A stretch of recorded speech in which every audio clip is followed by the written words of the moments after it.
9,890,000 နဲ့ရမယ်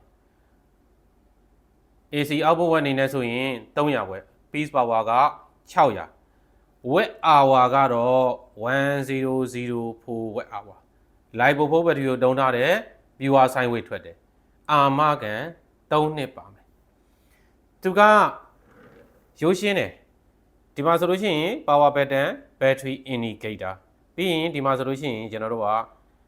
watt 350နဲ့အားသွင်းလို့ရတဲ့ AC input ဒီကောင်လေးကလည်းသူကဘာလဲဆိုလို့ရှိရင်စုံဖုံးဆော့ဝဲနဲ့ချိန်ပြီးတော့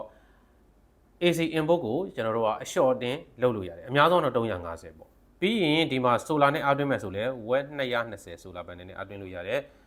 8090ကျွန်တော်တို့က DC အဝင်ဒီလိုပုံစံမျိုးလေးပါမယ်နောက်တစ်ခုကဘာလဲဆိုလို့ရှိရင်သူကဒီမှာတစ်ဖက်တစ်ချက်မှာပုံမှန်power station မှာဆိုရင်ပန်ကာကတစ်ဖက်မှာပါပြီတစ်ဖက်မှာမပါဘူးသူ့မှာတော့ dual fan ပေါ့လေထွက်တဲ့အပေါက်ကအပြင်ကိုလေထုတ်ပေးတဲ့ပန်ကာအတွင်းပုံလေအေးတွေဆွဲဆုပ်ပေးတဲ့ပန်ကာဆိုပြီးတစ်ဖက်တစ်ချက်မှာပါတယ်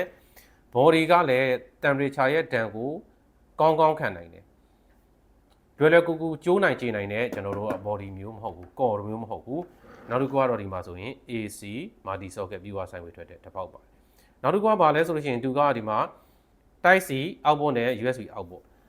တခုတော့ရှိတယ်သူကတော့ဒီမှာဆိုလို့ရှိရင်ကျွန်တော်တို့က AC output တွေနဲ့ကျွန်တော် DC AC output တွေနဲ့ DC output တွေကို on off လုပ်လို့တော့ဒီကနေမရဘူးဒါပေမဲ့ဖုန်းကနေပြီးတော့ software နဲ့ချိန်ပြီးတော့ AC output တွေ DC output တွေကို on off လုပ်လို့ရတယ်အဲ့ဒီ output တွေ on off လုပ်တာနဲ့သုံးလိုက်တာနဲ့အဲ့ဒီပုံမှာလေ web လောက်ဆွဲလဲဆိုတာပြတယ်နောက်တစ်ခုကတော့ battery percent ကိုလည်းဖုန်းကနေပြီးတော့ကြည့်လို့ရတယ်ဗျကဲဈေးနှုန်းကလည်းအရန်မိုက်တယ်နောက်တစ်ခုက watt hour ကလည်း1004 1000ပတ်ချလဲလောက်ပါတယ် watt hour ဆိုတော့မိုက်တယ်ပေါ့ပါပါနဲ့ကျွန်တော်တို့အိမ်သုံးကျင်တဲ့လူတွေအတွက်ဆိုလို့ရှိရင်တကယ် quality ကောင်းတဲ့ power station ကို